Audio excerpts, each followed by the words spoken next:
Assalamualaikum warahmatullahi wabarakatuh. Nama saya Firana Naziha. Saya akan mempresentasikan mata kuliah MPK Kuantitatif mini skripsi yang berjudul Peran Komunikasi Interpersonal Terhadap Hubungan Antar Penggemar di Sosial Media Twitter. Oke, yang pertama ada bab 1, pendahuluan. Manusia adalah makhluk sosial yang harus hidup berdampingan dan tidak dapat dipisahkan satu sama lain. Setiap individu akan berkomunikasi untuk menunjang kehidupan sehari-hari. Salah satunya adalah komunikasi interpersonal. Dalam berkomunikasi, kita dapat berinteraksi baik secara langsung maupun tidak langsung dengan menggunakan media internet. Di era digital seperti sekarang, manusia semakin dimudahkan dengan perkembangan teknologi untuk berkomunikasi jarak jauh dengan berbagai media sosial yang memudahkan kita untuk merasa dekat satu sama lain dengan dapat bertukar berita kapan saja, di mana saja, dan kapan saja. Keterbukaan dunia menghilangkan jarak dan membuat manusia mudah terhubung satu sama lain. Keberadaan media sosial membuat banyak informasi yang didapatkan audiens menjadi lebih mudah dan cepat. Media sosial adalah saluran yang dapat dengan mudah digunakan untuk berpartisipasi, membuat dan berbagi di dunia maya. Salah satu media sosial yang populer dalam setahun terakhir adalah Twitter. Twitter adalah jejaring sosial berbasis online yang memungkinkan pengguna mengirim atau membaca pesan singkat yang disebut tweet. Twitter berhasil menjangkau 330 juta pengguna aktif harian dengan 500 juta tweet per hari. Twitter juga termasuk platform media sosial teratas yang memiliki waktu penggunaan bulanan yang cukup besar. Tinggi intensitas aktivitas yang terjadi di situs jejaring sosial Twitter menempati urutan kelima sebagai platform media sosial teratas yang memiliki face time rata-rata 8,1 jam per bulan. Twitter merupakan jembatan komunikasi karena dapat menjaga kelancaran komunikasi antar individu maupun kelompok. Twitter sekarang menjadi tempat berbagi beberapa orang dan sekelompok yang ingin berbagi pengalaman, pemikiran, dan bahkan hasrat mereka. Salah satunya adalah fandom. Fandom sendiri mengacu pada situasi di mana seseorang menyukai sesuatu atau segala sesuatu yang mencakup budaya dan perilaku penggemar. Ketika kita memiliki minat pada sesuatu yang serupa, di mana dalam topik ini adalah idol, seorang penggemar lebih mungkin untuk berinteraksi dan terhubung dengan penggemar lain. Suatu hal umum yang dimiliki adalah salah satu faktor terciptanya atau terjalinnya suatu hubungan seperti pertemanan. Dalam penelitian ini, penulis ingin meneliti bagaimana penggunaan media sosial Twitter sebagai tempat seseorang berbagi ketertarikannya kepada idola, menjadi tempat membangun hubungan pertemanan untuk berkomunikasi dan memenuhi kebutuhan sesama afiliasi penggemar. Kemudian ada landasan teori. Yang pertama ada komunikasi interpersonal. Little mendefinisikan komunikasi sebagai komunikasi interpersonal adalah komunikasi antar individu.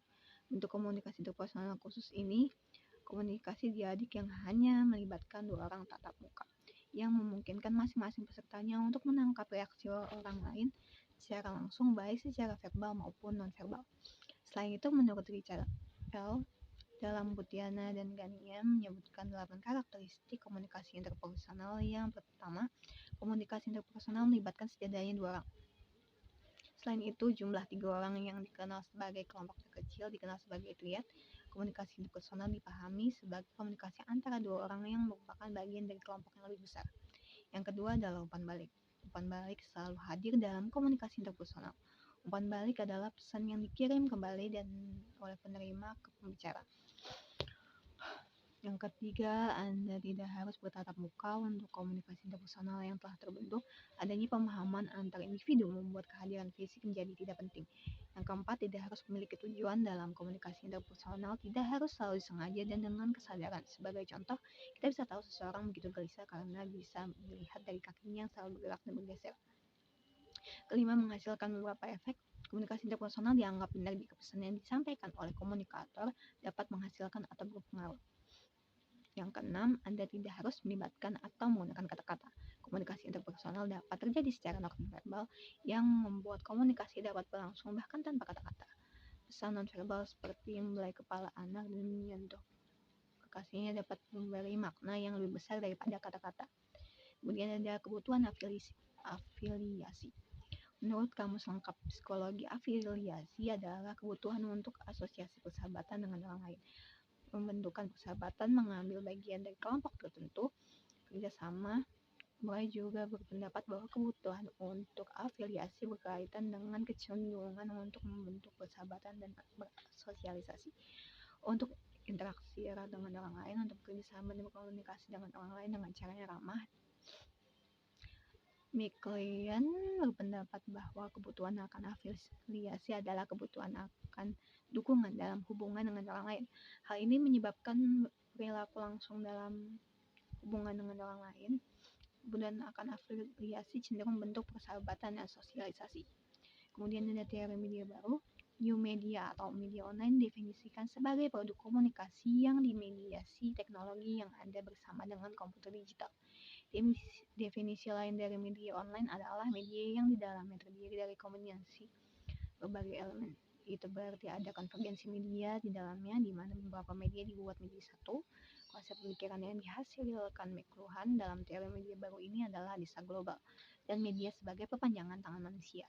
Banyak konsep yang bertahan sejak kematian McLuhan pada tahun 1980 dan menjadi barisannya. Tidak ada yang lebih banyak dikutip daripada Global Village, yang berarti bahwa media baru akan memungkinkan orang untuk lebih terlibat dalam kehidupan orang lain. Kehadiran media baru dapat membuat proses komunikasi menjadi global sehingga menyebabkan mengapa dunia saat ini adalah apa yang disebut McLuhan sebagai global village. Pesan McLuhan di sini adalah bahwa teknologi komunikasi tidak hanya menyampaikan atau mentransmisikan informasi. Teknologi komunikasi secara fundamental mengubah hubungan antara manusia dan dunianya, mendorong kita untuk membentuk makna baru untuk segala sesuatu yang kita temui dengan dan melalui media serta di media baru atau new media. Istilah media baru merupakan klasifikasi untuk menggambarkan karakteristik media yang berbeda dengan yang telah ada selama ini. Media seperti televisi, radio, majalah, surat kabar diklasifikasikan sebagai media lama, dan media internet yang berisi konten interaktif diklasifikasikan sebagai media baru. Media sosial atau dikenal juga dengan jejaring sosial merupakan bagian dari media baru. Kehadiran internet yang diikuti dengan munculnya media sosial dalamnya juga membawa sebagai isu etika komunikasi, penggunaan identitas palsu untuk tujuan negatif, penyebaran dan penggunaan materi berhak cipta atau materi terlarang adalah melanggar hukum dan dilarang. Tetapi kebebasan ditawarkan internet, terutama dalam hal ini media sosial, tampak membuat semuanya menjadi etis. Apa yang seharusnya tidak dilakukan menjadi tampak masuk akal, bahkan tak jarang seseorang menganggap hal tersebut bukanlah sebuah kesalahan berbekal berbagai pembenaran yang dimunculkan. Dunia maya akhirnya membawa fata morgana ilusi realitas bagi setiap pengguna yang tidak memiliki kendali diri. Tentu saja konsep diri berpengaruh di sini. Konsep diri adalah seperangkat persepsi yang relatif stabil yang diyakini seseorang tentang dirinya sendiri. Mead berpendapat bahwa karena manusia memiliki konsep diri, mereka memiliki mekanisme untuk berinteraksi dengan diri mereka sendiri. Artinya ketika konsep diri seseorang bahwa dirinya adalah orang memegang etika dalam berinteraksi dan berkomunikasi dengan orang lain, maka orang tersebut akan dapat mengendalikan dirinya untuk tidak memaksakan batas-batas etika yang ada. Yang ketiga ada metode penelitian. Metodologi penelitian yang saya gunakan adalah metode kuantitatif. Metode kuantitatif dipilih oleh penulis dengan menggunakan metode penelitian deskriptif. Tujuannya adalah menggambarkan hasil penelitian yang dilakukan. Segera menyatakan bahwa data penelitian berupa angka-angka dan analisis menggunakan statistik, maka dari itu disebut dengan metode kuantitatif. Menurut Schreger, proses pemecahan masalah yang dilakukan pada metode penelitian deskriptif adalah dengan cara menjelaskan objek penelitian pada saat keadaan terjadi sekarang serta berdasarkan fakta-fakta sebagaimana adanya dan tidak direkayasa. Kemudian dianalisis lalu diinterpretasikan. Dalam melakukan analisis, penulis menggunakan metode kuantitatif. Metode kuantitatif adalah prosedur penelitian menggunakan angka sebagai alat untuk menganalisis hal yang ingin diketahui oleh penulis.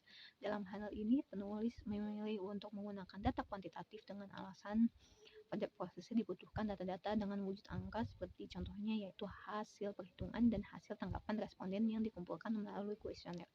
Selain itu, terdapat data lain yang digunakan seperti data sekunder. Data sekunder merupakan data yang diperoleh dari pihak kedua, atau penulis bisa mencari data dari sumber lain seperti menganalisis berita, jurnal terkait maupun artikel. Kemudian ada uji validitas. Uji validitas diterapkan dengan tujuan mengukur valid atau tidak validnya suatu kuesioner. Alat ukur yang validitasnya tinggi akan memiliki tingkat kesalahan yang kecil. Hal ini berarti data yang terkumpul adalah data yang memadai. Uji validitas dalam penelitian ini diterapkan analisis item, yakni merelevansikan skor tiap butir dengan skor total yang merupakan total dari setiap skor butir. Jika terdapat item yang tidak memenuhi syarat, maka item tersebut tidak akan diteliti lebih lanjut. Nilai tabel R yang didapatkan berdasarkan jumlah responden N, validitasnya ditentukan dengan melakukan uji signifikan 5% atau 0,05. Kemudian ada uji reliabilitas. Uji ini bertujuan mengetahui apakah alat pengumpul data uji reliabilitas digunakan kepada butir pertanyaan yang sudah valid. Pengujian ini digunakan untuk mengetahui seberapa jauh hasil pengukuran tetap konsistensi apabila dilakukan pengukuran 2 kali atau lebih terhadap gejala yang sama dengan menggunakan alat pengukur yang sama. Hasil pengukuran dapat diakui hanya apabila dalam beberapa kali pelaksanaan pengukuran terhadap kelompok subjek yang sama diperoleh hasil yang relatif sama. Selama aspek yang diukur dalam diri subjek memang belum berubah, suatu variabel bisa dikatakan reliable jika mendapatkan nilai konvers. Sekian presentasi dari saya. Wassalamualaikum warahmatullahi wabarakatuh.